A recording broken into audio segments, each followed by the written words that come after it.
এইখন কোৰ্টৰ ৰেকৰ্ডত আছে যে দিছ ইজ এ মাৰ্ডাৰ। সেইকাৰণে মই প্ৰথম দিনাই ফেচবুকত কৈছো যে হত্যা, ইয়াত হয়তো আমাৰ কোনো ডাউট নাই। যিদিনাখনৰ পৰা মই হত্যা বুলি ক'লো মোৰ ওপৰত আক্ৰমণ আৰম্ভ হৈ গ'ল। কিয় মুখ্যমন্ত্ৰীয়ে হত্যা ক'লে? আৰু হত্যাটো হত্যা নকয়, মই চুমা খোৱা বুলি ক'ম নেকি? নমস্কাৰ বন্ধু বান্ধৱী, আহি গ'ল ডাঙৰ খবৰ। জুবিন দাক সঁচাকৈ হত্যা কৰা হৈছিল, কিন্তু এজন মানুহে হত্যা কৰিছিল, 4জন মানুহে সহায় কৰিছিল। জুবিন দাক কেনেকৈ হত্যা কৰিব লাগে, জুবিন দাৰ কাষত কি কৰিব লাগে, এইটো ডাঙৰ নিউজ আপডেট লৈ আহিলোঁ। আপোনালোকে সম্পূৰ্ণকৈ ভিডিঅ'টো চোৱা। সঁচাকৈ জুবিন দাক হত্যা কৰা হৈছিল। নিউজটো শুনি বহুত দুখ লাগিলোঁ, বহুত দুখ কৰিলোঁ, কিয়নো আমি জুবিন দাৰ ইমান ডাঙৰ ফেন আছিলে। জুবিন দাৰ টকা ধন লুটি ফালেও চেমকানু সিদ্ধাৰ্থ শৰ্মা সেই দুষ্টগৰাকীয়ে জুবিন দাক সঁচাকৈ হত্যা কৰিব কেনেকৈ পাৰিলে? ইমান যে দুখ লগা কথা। এই হাৰামী গীতাক কেতিয়া ন্যায় দিব, কেতিয়া শাস্তি দিব, আমাৰ মুখ্যমন্ত্ৰী ডক্টৰ হেমন্ত বিশ্ব শৰ্মাই ঘোষণা কৰিলে। আপোনালোকে নিউজটো সম্পূৰ্ণকৈ চালে গম পাবা যে জুবিন দাৰ ন্যায় কেতিয়া দিব। আজি 3 মাহ 4 মাহ বেছি হৈ গ'ল, 3 মাহ বেছি হৈ গ'ল, কিন্তু আমি জুবিন দাৰ ন্যায় এতিয়ালৈকে পোৱা নাই। কিয়নো অসমৰ মুখ্যমন্ত্ৰী ডক্টৰ হেমন্ত বিশ্ব শৰ্মা ডাঙৰীয়াই এটা কথা ক'লে, ডিচেম্বৰ মাহত ন্যায় দিব। ডিচেম্বৰ মাহত চেমকানু সিদ্ধাৰ্থক জেলৰ পৰা আনি কোৰ্টলৈ বিচাৰ কৰা হ'ব। চেমকানু সিদ্ধাৰ্থে কেনেকৈ জুবিন দাক হত্যা কৰিছিল। হয় বন্ধু বান্ধৱী, আপোনালোকে নিউজটো সম্পূৰ্ণকৈ চাব। প্ৰথমবাৰ মোৰ চেনেলত স্বাগতম জনালোঁ। যদি চেনেলত নতুনবাৰ আহিছে ছাবস্ক্ৰাইব কৰি ৰাখিব আৰু ভিডিঅ'টো শ্বেয়াৰ কৰি দিব, এটা কমেণ্ট লিখি দিব জুবিন দাক পানীত কেনেকৈ হত্যা কৰিছিল। পান দি জুবিন দাক সঁচাকৈ হত্যা কৰা কথাটো সঁচা কথা। শিখৰজ্যোতি গোস্বামীয়ে কৈছিল যে জুবিন দাক পান দি হত্যা কৰিছিল। এইটো কথা আচল ঘটনা আহিল যে জুবিন দাক এজনে হত্যা কৰিছিল। এইজন কোন হয় এতিয়ালৈকে ক'ব নোৱাৰিম। যেতিয়া কৰ্টলৈ কথা হ'ব সেইদিনাখন ক'ব লাগিব জুবিন দাক কেনেকৈ হত্যা কৰিছিল। এতিয়া চাই লোৱা নিউজত মামাই কি ক'লে বাৰু, আৰু ন্যায় কেতিয়া দিব এতিয়া ক'লে চাই লোৱা আপোনালোকে। কাণ্ডৰ দুটা দিশ আছে। আমি মাৰ্ডাৰ কেছৰ ওপৰত চাৰ্জশ্বিট দিম, কিন্তু এই তদন্ত চলি থাকিব। কাৰণ ইয়াৰ লগত আৰু এটা দিশ জড়িত হৈছে, নেগলিজেন্স। জুবিনৰ হত্যাৰ আগতেও জুবিনক নেগলিজেন্স আৰু ক্ৰিমিনেল ব্ৰিচ অফ ট্ৰাষ্ট কৰা হৈছিল।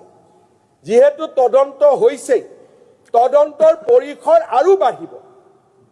SITয়ে প্ৰথম চাৰ্জশ্বিট দিব ঘটনাটোৰ ওপৰত, মাৰ্ডাৰৰ ওপৰত। বাট আফটাৰ ডেট ইজ ডান, আমি আৰু এটা তদন্ত কৰিবলৈ নিৰ্দেশ দিছোঁ, কাৰণ বহুত কথা তেওঁৰ উপলব্ধ হৈছে। The story begin from before Covid.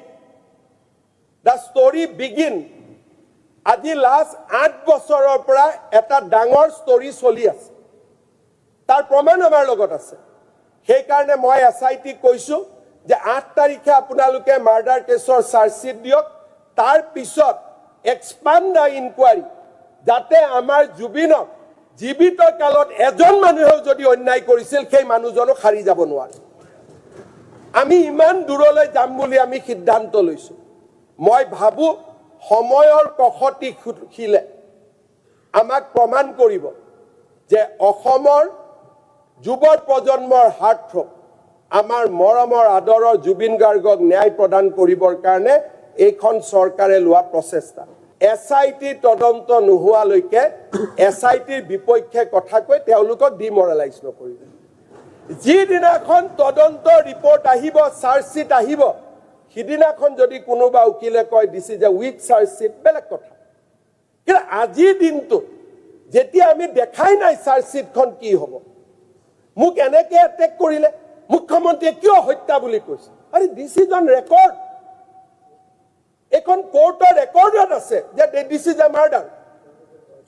সেইকাৰণে মই প্ৰথম দিনাই ফেচবুকত কৈছো যে হত্যা, ইয়াত হয়তো আমাৰ কোনো ডাউট নাই। যিদিনাখনৰ পৰা মই হত্যা বুলি ক'লো মোৰ ওপৰত আক্ৰমণ আৰম্ভ হৈ গ'ল। কিয় মুখ্যমন্ত্ৰীয়ে হত্যা ক'লে? আৰু হত্যাটো হত্যা নকয়, মই চুমা খোৱা বুলি ক'ম নেকি? মইতো হত্যাটো হত্যাই ক'ম। ইট ইজ এ মাৰ্ডাৰ মই আজিও এক সদনত কৈছো and will follow murder case আৰু কোনে মাৰিছে তাকো আজি আমি অনুমোদন লৈছো এজনে মাৰিছে আনকেজনে সহযোগিতা কৰিছে so we have booked 4 to 5 people on murder case ইয়াত আমি জুবিনক লৈ ধেমালি কৰিব অহা নাই আমি জুবিনক লৈ ৰাজনীতি কৰিব অহা নাই হুৰাই দে জনাদেশটো কি শব্দ অশোক সিংগাল বনিয়াৰ জনাদেশ আছে জনাদেশ কাৰ আছে জনাদেশ সেইসকলৰ আছে যোনে অসমৰ ফৰেষ্টত 46 লাখ বিঘা মাটি দখল কৰি আছে জনাদেশৰ কথাই বনিয়াক নুবুজায় মোক অসমীয়া কথা শিকাব প্ৰয়োজন নাই তাৰমানে অশোক সিংগালক জুবিনদাৰ মাটি ল'বলৈ দিব জুবিনৰ অশোক সিংগালক জুবিন গাৰ্গৰ মাটি ল'বলৈ দিব এতিয়া তেওঁলোক কলৈকে আহিছে চব তেখেতসকলৰ জুবিন গাৰ্গসকলৰ কথাটো ক'ত জুবিন গাৰ্গৰ মৃত্যুৰ তদন্তৰ পৰা অশোক সিংগালক টাৰ্গেট কৰক it is a purely political game সিদ্ধাৰ্থৰ গোটেইখিনি তদন্ত হ'ব লাগে স্যাৰ পলিটিকেল হয় নে নহয় মুখ্যমন্ত্ৰীক সমৰ্থন কৰি সিদ্ধাৰ্থৰ দুখ নাই শ্যাম কানুৰ দুখ নাই অশোক সিংগালৰ দুখ তাৰমানে ইউ আৰ প্লেয়িং পলিটিক্স আজি অসমৰ মানুহে অশোক সিংগালক মাটিৰে বিচাৰিছো মাটি বেলেগ কৰি আনক না প্ৰস্তাৱ এটা অধ্যক্ষ মহোদয় মই কতো মাটি দিয়া নাই বেলেগ কৰি প্ৰস্তাৱ আনক জুবিনৰ লগত লিংক নকৰিব এইটো ৰিলেভেন্ট নহয় আজি অধ্যক্ষ মহোদয় ৰিলেভেন্ট নহয় জুবিনৰ স্মৃতিৰ কাৰণে যেতিয়া মই মাটি দুখৰ দিছিলো কি কৈছিল এখন শ্মশান এখন অমুক তাত মুখ্যমন্ত্ৰীয়ে কিয় মাটি দিব কোনে সমালোচনা কৰিছিল তেতিয়া আজি তেওঁলোকৰে সমাধি ক্ষেত্ৰখন মৰমৰ হৈ পৰিল যিদিনাখন মই মাটি দিছিলো কৈছিলে না নাই যে এখন জুবিন শ্মশানত কিয় মাটি দিলে আজি জুবিন গাৰ্গৰ কাৰণে মই গৌৰৱ নকৰো একো নকওঁ সময়ে ইতিহাসে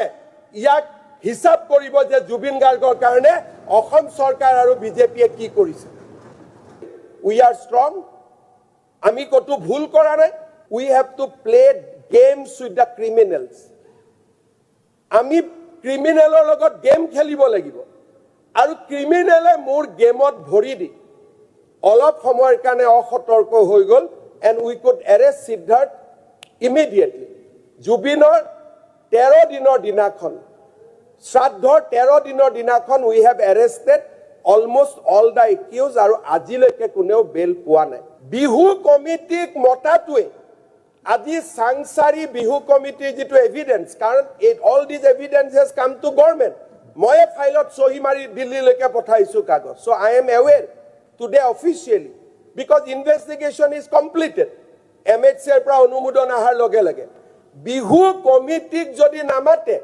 this investigation will not be completed আৰু তাত কৈছে আপোনালোকে কিয় মাতিছে আজি গোটেই ঘটনাটো হৈছে টকা পইচাৰ কাৰণে আৰু যদি জুবিনৰ যিটো মেইন উপাৰ্জনৰ উৎস তেওঁলোকক যদি আমি নুখুদো আমি ইয়াত কি আৰ্গুমেন্ট কৰি আছো উদ্দেশ্যটো সিদ্ধাৰ্থ শৰ্মাক শাস্তি পোৱাটো আমি বিচাৰিছো নে নাই শ্যাম কানু মহন্তই শাস্তি পোৱাটো আমি বিচাৰিছো নে নাই আজিতো ইয়াত সব খালি এছআইটি বেয়া তাৰমানে কোন ভাল অধ্যক্ষ মহোদয় মই পবিত্ৰ সদনক আশ্বাস দিছো যে জুবিনৰ মৃত্যুৰ ঘটনাৰ তদন্ত অসম চৰকাৰে যিটো ক্ষিপ্ৰ গতিত কৰিছে ইয়াৰ সমান্তৰাল একো নাই আদালতে কি জাজমেন্ট দিব that is a job of a court but I have faith in my team যে আমাৰ টিমে প্ৰফেশনালি কাম কৰিছে আমি বহুত কথা উলিয়াইছো যি কথা অসমৰ ৰাইজে আগতে জনা নাছিল আৰু যেতিয়া আমি চাৰ্জশিট দিম অসমৰ ৰাইজে বহুত কথা জানিব পাৰিব আৰু বিহু কমিটিক মতা কিমান জৰুৰী আছিল তাকো অসমৰ মানুহে জানিব পাৰি জুবিনৰ হত্যাকাণ্ডৰ দুটা দিশ আছে আমি মাৰ্ডাৰ কেছৰ ওপৰত চাৰ্জশিট দিম কিন্তু এই তদন্ত চলি থাকিব কাৰণ ইয়াৰ লগত আৰু এটা দিশ জড়িত আছে নেগলিজেন্স জুবিনৰ হত্যাৰ আগতেও জুবিনক নেগলিজেন্স আৰু ক্ৰিমিনেল ব্ৰিচ অফ ট্ৰাষ্ট কৰা হৈছিল যেহেতু তদন্ত হৈছে তদন্তৰ পৰিসৰ আৰু বাঢ়িব এছআইটিয়ে প্ৰথম চাৰ্জশ্বিট দিব ঘটনাটোৰ ওপৰত মাৰ্ডাৰৰ ওপৰত বাট আফটাৰ ডেট ইজ ডান আমি আৰু এটা তদন্ত কৰিবলৈ নিৰ্দেশ দিছোঁ কাৰণ বহুত কথা তেওঁৰ উপলব্ধ হৈছে the story begin from before Covid the story begin আজি লাষ্ট 8 বছৰৰ পৰা এটা ডাঙৰ ষ্টৰী চলি আছে তাৰ প্ৰমাণ আমাৰ লগত আছে সেইকাৰণে মই এছআইটি কৈছোঁ যে 8 তাৰিখে আপোনালোকে মাৰ্ডাৰ কেছৰ চাৰ্জশ্বিট দিয়ক তাৰ পিছত এক্সপাণ্ড দ্য ইনকুৱাৰী যাতে আমাৰ জুবিনক জীৱিত কালত এজন মানুহেও যদি অন্যায় কৰিছিল সেই মানুহজনক হাৰি যাব নোৱাৰে আমি ইমান দূৰলৈ যাম বুলি আমি সিদ্ধান্ত লৈছোঁ মই ভাবোঁ সময়ৰ কখতি খিলে আমাক প্ৰমাণ কৰিব যে অসমৰ যুৱ প্ৰজন্মৰ হাৰ্টথ্ৰব আমাৰ মৰমৰ আদৰৰ জুবিন গাৰ্গক ন্যায় প্ৰদান কৰিবৰ কাৰণে এইখন চৰকাৰে লোৱা প্ৰচেষ্টা এছআইটি তদন্ত নোহোৱালৈকে এছআইটিৰ বিপক্ষে কথা কৈ তেওঁলোকক ডিমৰেলাইজ নকৰিব যিদিনাখন তদন্ত ৰিপৰ্ট আহিব চাৰ্জশ্বিট আহিব সিদিনাখন যদি কোনোবা উকিলে কয় this is a weak chargesheet বেলেগ কথা কিন্তু আজিৰ দিনটো যেতিয়া আমি দেখাই নাই চাৰ্জশ্বিটখন কি হ'ব মোক এনেকৈ এটেক কৰিলে মুখ্যমন্ত্ৰীয়ে কিয় হত্যা বুলি কৈছে আৰে দিছ ইজ অন ৰেকৰ্ড